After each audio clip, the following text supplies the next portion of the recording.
Welcome to the CEO Insider, brought to you by Texas Mutual Insurance Company. We have a very interesting guest today. We talk, most of the time, we talk about companies that are relocating to Texas and individuals that are relocating to Texas. And today we have a very, very interesting story that I think applies to all of us, but of course applies to the nation and to the state, and that is the National Medal of Honor Museum. I'm here today with the CEO, Chris Cassidy, who happens to be a retired NASA astronaut and a U.S. Navy SEAL, if you can imagine that combination. Chris, welcome to the show. Thanks, Ed. Great to be with you. And to be honest, I never imagined that combination when I was a young guy. It just sort of happened. Well, I really want to get into that because I can't imagine a career path. But I did read that there have only been two people that have made it into space that actually were Navy SEALs. Is that correct? Right. A gentleman named Bill Shepard, who was about 20 years my senior. He was the first Navy SEAL to be selected by NASA as an astronaut. I was the second.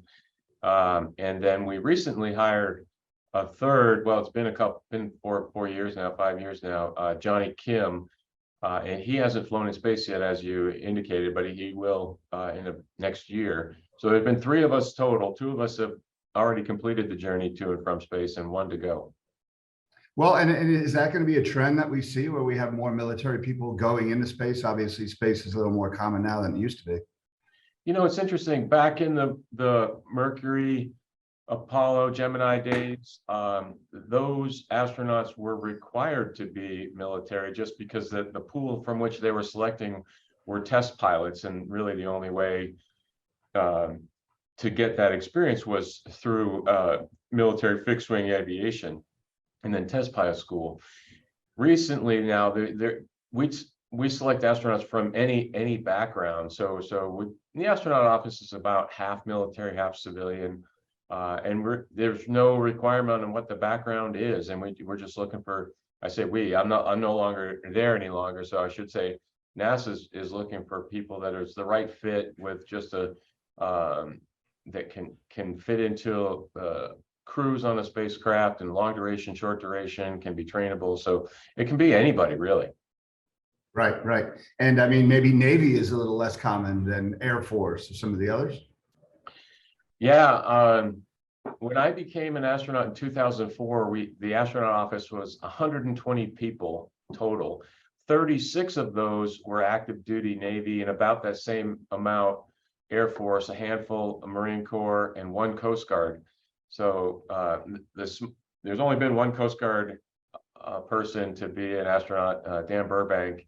Not that they couldn't provide wonderful astronauts. It's just I think it's a smaller pool of people from which to select. Right. So I want to get into this project because and from when you and I had spoken previously, obviously they had called you and recruited you for the position, but it wasn't something anybody really had planned.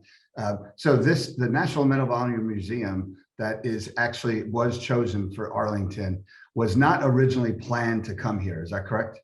Right, exactly. The Medal of Honor Society, which is the group of living recipients, and then they have a small staff of people that help them manage their activities. Their headquarters in Charleston, South Carolina. And so for many years, the thought was the museum would be there in South Carolina, but the museum organization prior to my arrival paused for a second and said, hey, wait a minute, if we're going to go through the money and expense to build a national museum, let's make sure that Charleston is the right spot in the nation. And so they did a national search with about, I think, 20 cities bid on the project. And the final short list was Denver and here in the Dallas-Fort Worth area, Arlington specifically. And the organization chose Arlington for great reasons, right? It's centrally located in the country, and all the reasons that you talk to companies about, but I'll reiterate them. For us, DFW is close by the airport. We're right in the heart of the entertainment district, AT&T football stadium, Globe Life Field, the new Rangers Park. I'm actually talking to from our offices in Choctaw Stadium, which is the old Texas Rangers ballpark. There's a Texas Live district right here. They're building a convention center. The city gave us an amazing plot of land. it's really just an awesome place to build a national museum and institute where we'll have a leadership institute as well. So super excited to be here and part of the growth in Texas. But why now, and why the National Medal of Honor Museum in general? Obviously, for obvious reasons, we know why. But why now? I mean, Yeah. why hasn't this happened before? So there actually exists hometowns, regional, smaller Medal of Honor centers and museums around the country, but not one on the national scale. And that's been on the docket for a while in the Medal of Honor community. Hey, let's deliver something like this, possibly in DC. DC is a really hard place to build a museum. It takes a long time to go through the process, and then where is the land? Like, where are you going to put it?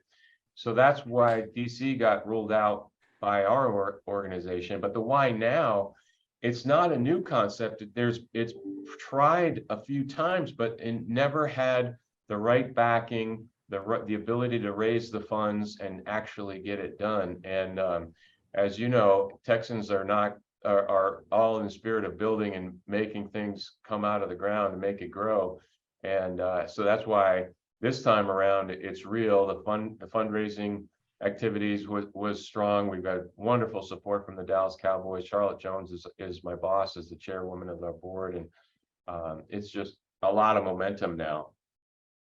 Right, and behind every relocation is a very, very interesting story, right? Every story seems to have its own ups and downs, and I'm sure without exception that's been the case, whether it's construction or funding or something along those lines.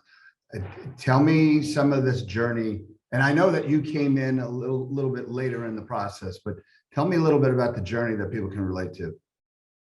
Yeah, the Medal of Honor Museum Foundation relocated from Charleston to here in Dallas in late 2019, and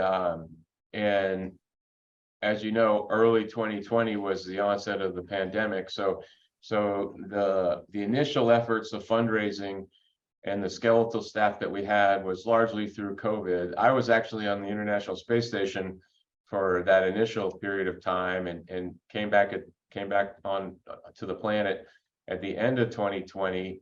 And then a few months later, after wrapping up my requirements at NASA, I retired from there in the summer of 21. And that's when I arrived physically here in Dallas and became a full-time member. Your question is some of the challenges, and for us, it was that transition right at the onset of the pandemic. Fortunately, we didn't have a huge staff at the time. It was a smaller staff, and we were able to keep people paid, the handful of folks that we had, and kind of get through that so that we could really kickstart it in earnest. Well, like with some of these stories we hear, people have to step up, right? Folks like obviously one of your mates, Roger Staubach, and other city leaders had to come together and make the deal happen, right? I mean, it just wasn't handed over to the city of Arlington. Were there any interesting occurrences that took it over the edge, that made it a no-brainer that was coming here? Yeah, Charlotte likes to tell the story of when it was really in the final throes between Denver and here. Denver rolled out Peyton Manning, who always seemed to get the better of Dallas on the field, and we rolled out to counter that Roger Staubach and the Cowboys organization. And there's just nothing like stepping on to the 50-yard line on the star of AT&T Stadium and looking around and getting inspired. And that's what happened to the selection board. They realized right then and there, like, Texas is the place that's going to get this thing done. One of the crucial members who's now on our board of directors is the former mayor of Arlington, Jeff Williams. He was instrumental in seeing the vision of how a cultural kind of attraction, like a museum or an experience like we'll deliver, could really add value to this district. This district is very heavily sports influenced, and then the industries to support game day activities, food, and kind of entertainment venues. But those people need something to do before or after the game or the following day, and that's why something like the project we're delivering will bring so much value and a little bit of diversity to here. And that was the vision that Jeff Williams had, to really kind of pull all the people together and make it known to the Medal of Honor Museum Foundation folks, again, before my arrival, that Arlington is the right spot to build this thing in the nation. Oh, absolutely. That whole area, and of course the region in Dallas, Fort Worth, and Texas. I mean, I think that's a common story we hear with some of these relocations, is the entire city comes together. They bring people from high places. We have a very good story, and it works out. So now, how did that play into fundraising? Because I know you guys have been very successful. I know you still have some more to do, but that mindset in winning the deal, I have to think that took the fundraising to the next level, where people said, okay, now we're in, let's make this happen. Yeah, exactly. And such wonderful partners with the Cowboys, but it's really about the partnership with the DFW Metroplex, right? Yeah. And Charlotte made a couple phone calls early COVID, one of which was to a woman in Aspen, Colorado, who, without physically meeting, that she pledged $20 million initially, and that was an amazing kickstart to our fundraising efforts. That prompted the Jones family to match that gift, and then really getting us. We started with the Cowboys season ticket holders and the boxes and corporate box holders, and just sort of did the fundraising through those lists in the time where you couldn't really meet in person. And then when things opened up, we were able to get further in the Metroplex and meet more people, meet more businesses, and help with the fundraising. I'm really proud to report right now, as we speak, we've raised 191 million. We've got 44 million to go to close out our needs, our construction needs and operating costs, until we've opened the museum. And that also gets the Leadership Institute off the ground. So we're really proud about that and the momentum that we're feeling, and we're growing the staff accordingly. It's just a great time in the project. Well, and I think just the state in general, outside of Dallas Fort Worth, obviously you've got San Antonio, which is military city. We have, you probably know this number, more veterans than probably most states, and just a patriotic nature of Texans. That's got to help with this message. And what do you think the importance of it being in Arlington is to the state of Texas? Yeah, you mentioned that really accurate. I love the fact that it's not just here in the Dallas area. We happen to be here, but there's so much military influence in the state. And it's really, as a former military person myself, 28 years in the Navy, I just love it. And I love how Texas treats our veterans, and just very proud of the fact that we're building an iconic structure for military heroes in Texas, and it'll be here in the Dallas region, but we'll have traveling exhibits. And I really envision in the future the Medal of Honor kind of mobile experience going to other areas in the state and the nation as well, but to really connect with, like you said, San Antonio being military city, and other university towns where they've got ROTC units, and down to College Station, for example, where they have a huge Medal of Honor community, many Medal of Honor recipients who are Aggies. So it's a great community. So how many of these recipients are in Texas? Do you know some of those numbers? Yeah, living, gosh, I should know that number right off the top of my head. It's, I think, 7. There's 65 living Medal of Honor recipients today in the country. Texas has the most. I think it's 7. I'll have to check on. Well, and we'll get that information. We'll put it. Yeah. We'll put it out there to the public.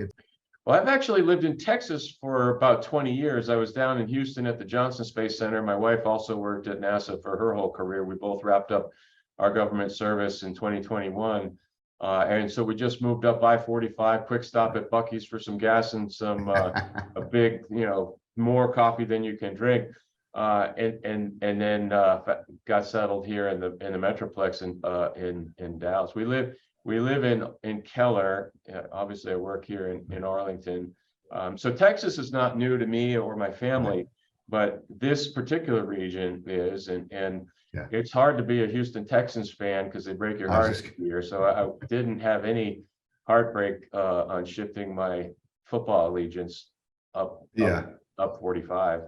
Well, first of all, I mean, how can people find out? Tell me when it's opening and what can people do to help? I know you still have some fundraising to do, but tell us how that's going to work.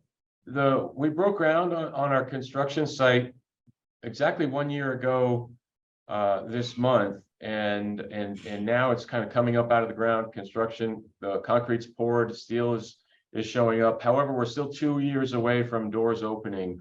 That includes closing out construction and then the museum designers coming in and fabricating all the exhibits and all that. So visitors can enjoy the experience. We're March of 2025. Okay. National Medal of Honor Day is March 25th. Well, it's a little known date for folks, but that's what we're targeting as a rollout date in 2025. And you can go to our website, mohmuseum.org, and see renderings of what the building will look like. I think there's even a link where you can see the overhead view of what the site looks like today, and read anything you want, find out about the history of the medal, all the recipients databases there. And of course, if you're interested in supporting in a financial way, there's a donate button. Every dollar helps for us, so we appreciate the interest. That's where you can find out more. Absolutely. So tell me, I have to ask you, I mean, you're on the International Space Station. What is that feeling? How could somebody try to experience that by you explaining what it's like? You know, there's so many ways I get asked that a lot, and there's so many ways to explain it. You're up there, and I have all these emotions. I have pride, like that I'm representing our nation on an international endeavor. There's nerves, right? Like you don't want to screw up anything that will mess up an experiment or safety of the vehicle, and then there's risk to that, the launch process, the reentry process. There's space debris up there. You don't really think about that on a daily basis, but then there's just the awe of looking out the window and seeing our planet below. You see this blue and brown and green and white swirly clouds and mountains.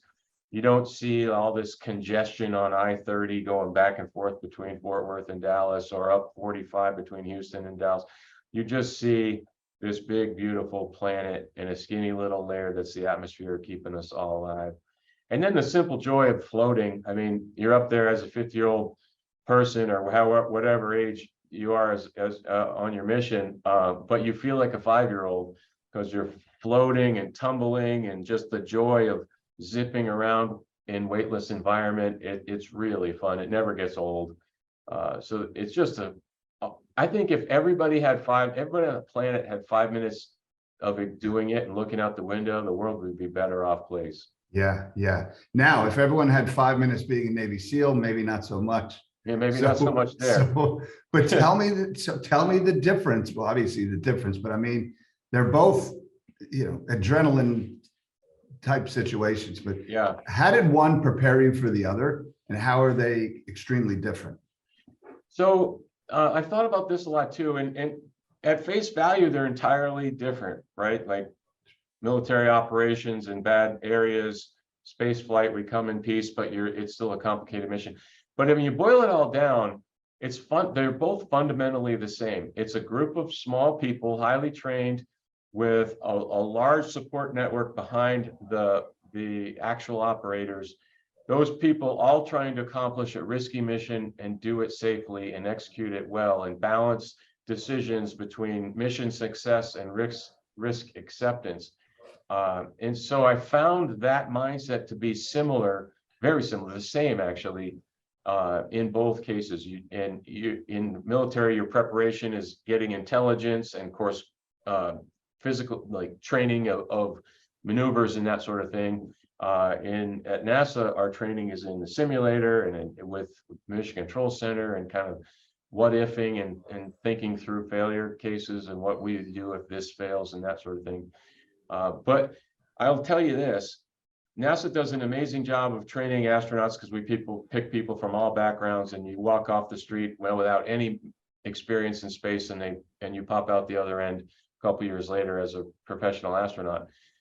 However, the military experience and training and mindset and operational kind of exposure really set me up for success as a new astronaut. And right out of the gate, I think I had a little advantage over some of my civilian astronaut classmates. We quickly all got to the same point over a couple years of training, but the military is just such a great place for a young person to start out. It gives you so many skills that are you don't know it at the time, but they're super transferable to your future careers.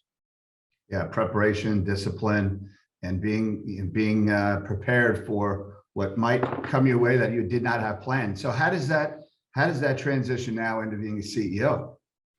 You know, it's funny, Ed. At various points in my career, I've been put into a position, like when I initially became an astronaut, and then later when I became the chief astronaut, each of those, and then when I became the CEO of this project. All of those instances, I remember the first day, the first week thinking, I'm an imposter here. I don't know what the hell I'm doing. And I'm fooling these people because they think I don't know if I can do it. But what I've learned with experience and maturity, that at every step of the way, all of your prior experiences have enabled you to be successful in that role. Like the 17-year-old or the 22-year-old me who went through SEAL training wouldn't be equipped to be in this chair that I'm in right now. And the 30-year-old, 34-year-old brand new astronaut wasn't equipped to be the chief astronaut. But the experiences build, and organizations have faith in people, and you just kind of adapt into the role. So I've never been a CEO of a nonprofit before. I've certainly never been a fundraiser before. But you know what, Ed, you probably agree with this. Everything is about people. Everything's about relationships, and just being a good person, having quality relationships. It's the seed for so much success. And I don't know if I do it well, but I'm trying.